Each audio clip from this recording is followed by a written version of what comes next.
करना है सहज, कठिन है लेकिन उसे निभाना सबसे बड़ी जांच है, व्रत का अंतिम मोल चुकाना।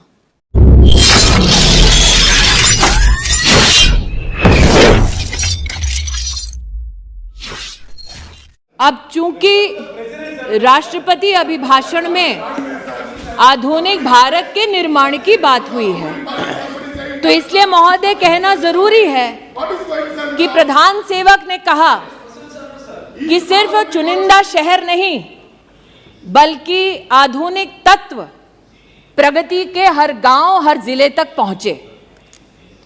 एक अचंभित करने वाला नजारा और है, फुर्सतगंज नाम का एक एयरपोर्ट जहां पर सिर्फ परिवार से संबंधित एकेडमी है, जमीन है सरकार की, लेकिन परिवार ने अपने नाम से, बेटा और बेटी के नाम से हॉस्टल खोल दिया है। यहां पर प्रधानमंत्री जी नेताजी सुभाष चंद्र बोस के नाम से इंफ्रास्ट्रक्चर बनाते हैं, सरदार वल्लभ भाई पटेल के नाम से इंफ्रास्ट्रक्चर बनाते हैं, वहां पर राहुल जी के नाम से, प्रियंका जी के नाम से हॉस्टल बना है सरकारी जमीन पर।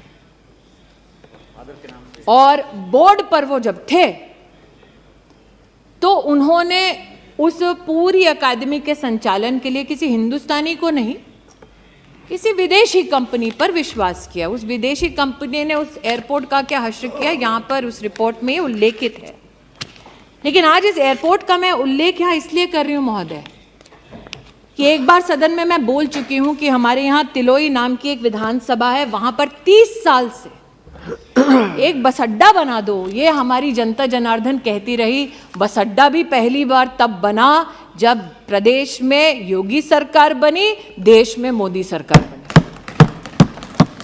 और आज अमेठी के सांसद के नाते मैं आनंदित हूं कि फुर्सतगंज एयरपोर्ट को अब उड़ान की स्कीम में सम्मिलित कर लिया गया है और अब अमेठी का साधारण नागरिक भी हवाई सेवा का इसमें फायदा उठा सकता है। महामहिम राष्ट्रपति जी एक बहुत ही गरीब सामान्य परिवार से हैं और इस सरकार की एक बहुत बड़ी मानवीय उपलब्धि यह है कि पद्म पुरस्कार उनको जाता है जो धरातल पर काम करते हैं, मानवीय काम करते हैं, राष्ट्र का नाम रोशन करते हैं बिना इस अपेक्षा के कि उन्हें सम्मानित किया जाएगा।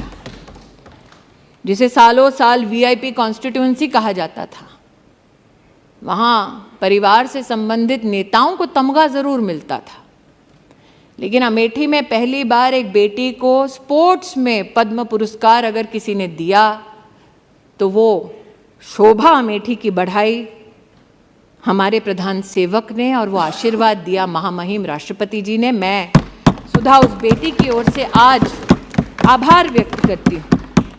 महिला का अगर आप जेंडर बजट देखें महोदय, तो 2014 में जब इनकी सरकार थी और जो बजट अभी घोषित हुआ है, उस पूरे बजट में जेंडर बजट एक एक मंत्रालय में 130% का इजाफा हुआ है। जवाब दें कि जब इनकी सरकार थी तब इन्होंने महिला को केंद्र बिंदु बनाकर इस प्रकार का आवंटन क्यों नहीं किया।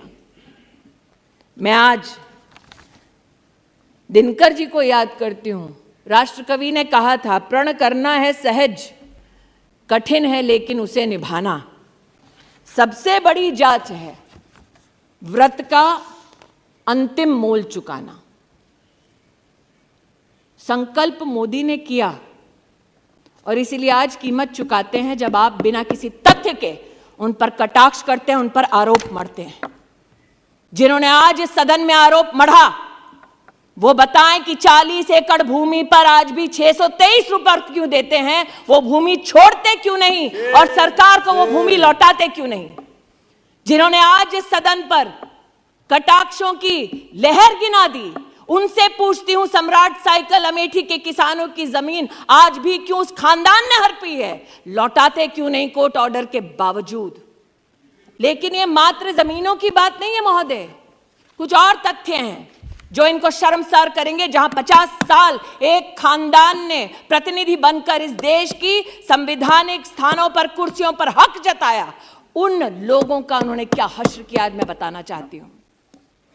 महामहिम राष्ट्रपति जी ने अपने अभिभाषण में कहा कि प्रतिदिन सरकार प्रधानमंत्री आवास योजना के अंतर्गत 11,000 घर बनाती है। मैं कहना चाहती हूं कि अमेठी में महोदय 93,000 घर हमारी सरकार ने बनाकर दिए। मतलब लगभग 4 लाख लोगों के पास अमेठी में सर पर छत नहीं थी महोदय, जहां 50 साल इन लोगों का राज रहा। महोदय, आज मैं बताना चाहती हूं, महामहिम राष्ट्रपति जी ने अपने अभिभाषण में उल्लेख किया कि 55,000 गैस के कनेक्शन प्रतिदिन दिए गए सरकार द्वारा। अमेठी में 2,14,440 लोगों को जीवन में पहली बार गैस का कनेक्शन तब मिला जब मोदी की सरकार बनी। ये जानना चाहते हैं क्यों मैं अपने लोगों की बात करूं, क्यों ना करूं? महामहिम राष्ट्रपति जी ने उल्लेख किया कि गरीब को मुसीबत के वक्त मुफ्त का राशन मोदी सरकार ने पहुंचाया। इस वर्ष 2 लाख करोड़ का व्यय हो रहा है। मेरी लोकसभा क्षेत्र में 18,72,000 लोग ऐसे हैं जिनको मुफ्त का राशन मिल रहा है। मैं उनकी ओर से आभार व्यक्त करती हूं, क्यों ना करूं। 305 किलोमीटर सड़कें सिर्फ मेरे एक जनपद में बनी है महोदय।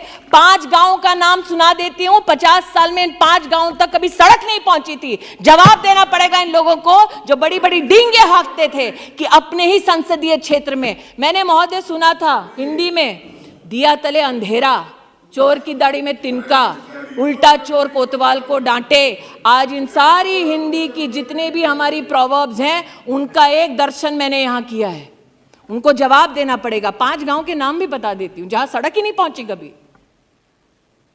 इसलिए महोदय, आज महामहिम राष्ट्रपति जी के अभिभाषण पर आभार मैं इसलिए व्यक्त करती हूं कि देश में पहली बार आदिवासी समुदाय की एक बेटी को, एक महिला को राष्ट्र के सबसे उच्च संवैधानिक पद पर मात्र नरेंद्र भाई मोदी के प्रयासों से पहुंचाया गया। इतना ही संतोष नहीं कर रही हूं, मैं गौरव करती हूं इस बात का कि अगर आप समुचित सरकार का आदिवासी क्षेत्र के लिए बजट देखिए तो जब कांग्रेस की सरकार थी तो 19,000 करोड़ रुपया खर्चा करते थे, पूरी सरकार को कहते थे, और जब मोदी जी की सरकार बनी तो 88,000 करोड़ रुपया मात्र आदिवासी परिवारों के लिए हमारी सरकार ने व्यय किया।